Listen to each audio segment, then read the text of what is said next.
It absolutely pains me when I see PhD students not realize their worth. So many times we're told, you have transferable skills, transferable skills, transferable skills, transferable skills. But no one actually tells you what those transferable skills are beyond like communication. What on earth does that mean? So in this video, I'm going to help you realize your worth so that if you want to find a job outside of academia, you can because you know how valuable you are. Let's get into it. The first one is communication skills. We're always told, you have communication skills. But what does that mean? In my experience going into industry, what that means is you can talk to many stakeholders at different levels. That's really it. The means by which you do it don't really matter. Whether or not it's a PowerPoint presentation, whether or not you're writing a report, whether or not you're talking to them, you are able to adjust your communication to speak to people across the full breadth of the business you are about to be employed in. That was really important for me because I was in the academic field initially, and then I moved to explosives chemistry. On the mine sites, I had to speak to people that failed high school, and I needed to communicate them. They needed to know that I was able to speak to that person, but also when the CEO visited, I could give a presentation across that entire range. Those are the most important skills that you need to build, and we don't talk about that enough. That's what it really means, and forget about like being able to write properly. Yeah, of course you can do that. And now with AI generation tools, you can do that even easier. It's about being able to talk to people across the whole strata of the business. And that's what you need to get across to them. All right, here's the next one.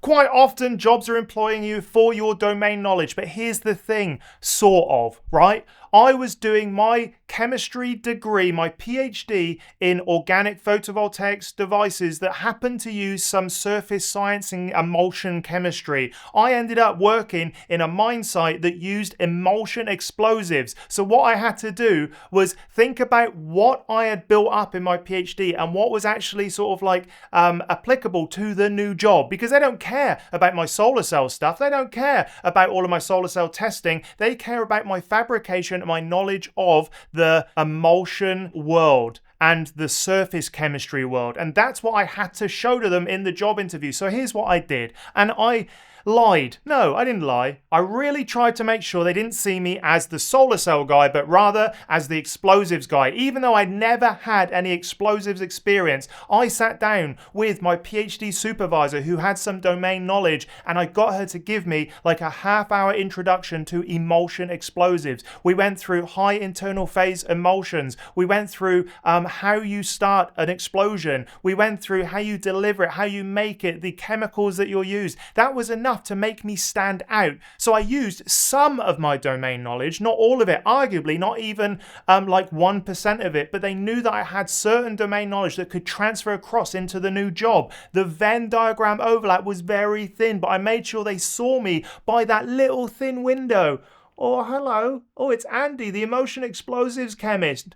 When in fact I was a solar cell scientist. So it's about making sure that you show what skills are transferable and which domain knowledge you have that's applicable to the new job, even if it's a very, very thin slice of your PhD. Data analysis. We've all, throughout our PhDs, talked about results. The way you talk about those results obviously are going to be very domain specific, but once again, you need to look at the job and say, they use this type of analysis, therefore that is what I am now an expert on because I used it during my PhD. So you need to create this little bubble around you that people see you in a particular light for a job, because if you start talking about all the other stuff you've done, which in a PhD can be heaps of things, loads of ways to analyze data, if it's not applicable to the job you're applying for or the thing that you want to do outside of the ivory towers, then it's just not seen as valuable. So forget about it. So always talk about the data analysis in context of the job you're going into. That's it.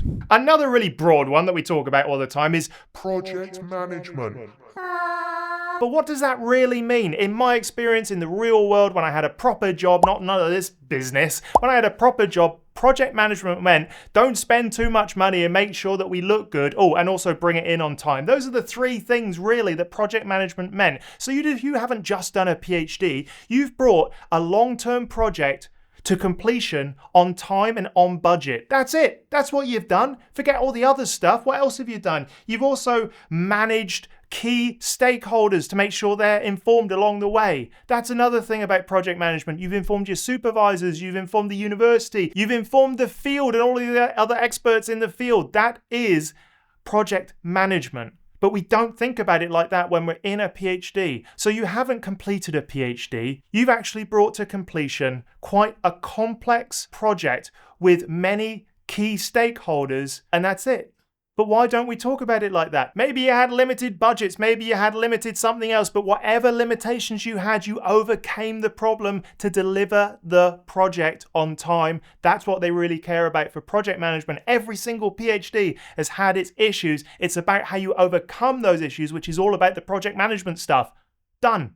Another one we see all the time is this interpersonal skills. Interpersonal skills are such another really important thing that you need to be talking about because academics are weird. You have to sort out their own little personality quirks while you're navigating trying to finish your PhD. So you do have to deal with awkward stakeholders, and every PhD supervisor and every sort of like research committee has just all of these really annoying aspects to them. Not because the project's annoying. In fact, if you could just do the project, it would all go really well. But instead, you have to deal with the personality. So that's what really interpersonal skill means, which is, can you deal with awkward people? And yes, you have so much evidence that you can deal with awkward people because you finished a PhD in the university system, which is full of narcissists.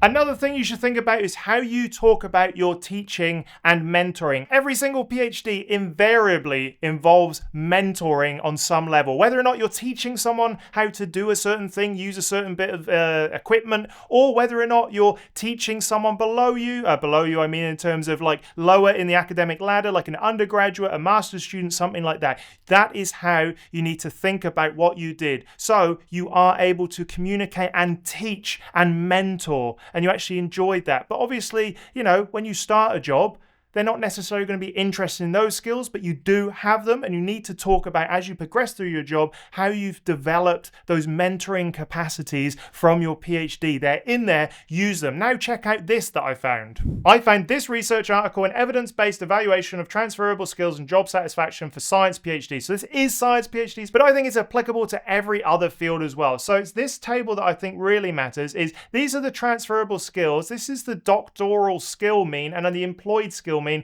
and then there's a skill gap down here that they think needs filling. But essentially, when you're applying for jobs, when you're thinking about the skills you've got, these are the skills you have. You've got discipline-specific knowledge. You've got the ability to gather, interpret information. You've got the ability to analyze. You can go through these, and you need to look at your skills through this lens because that is what really matters. And then down here, we can see this graph here where we've got acquired doctoral skill, the research intensive job skill importance, and the non-research intensive skill importance. And you can see all the way down here, career planning and awareness skills is 0 throughout your PhD. Ability to manage others, we don't often get an opportunity to do that, but that's why I was talking about that teaching and learning component. And also ability to work with people outside the organization, only a little bit, unless you've done like a collaborative research project, something like that. But this is where we really struggle, career planning and awareness of the skills. So we need to make sure that we sort of like know about these skill gaps. So this is what you did a PhD in, no matter what you did your PhD in, if that makes sense. That's how we need to think about it. So we need to stop thinking we're not valuable to industry or anything like that. Look at all these lovely graphs.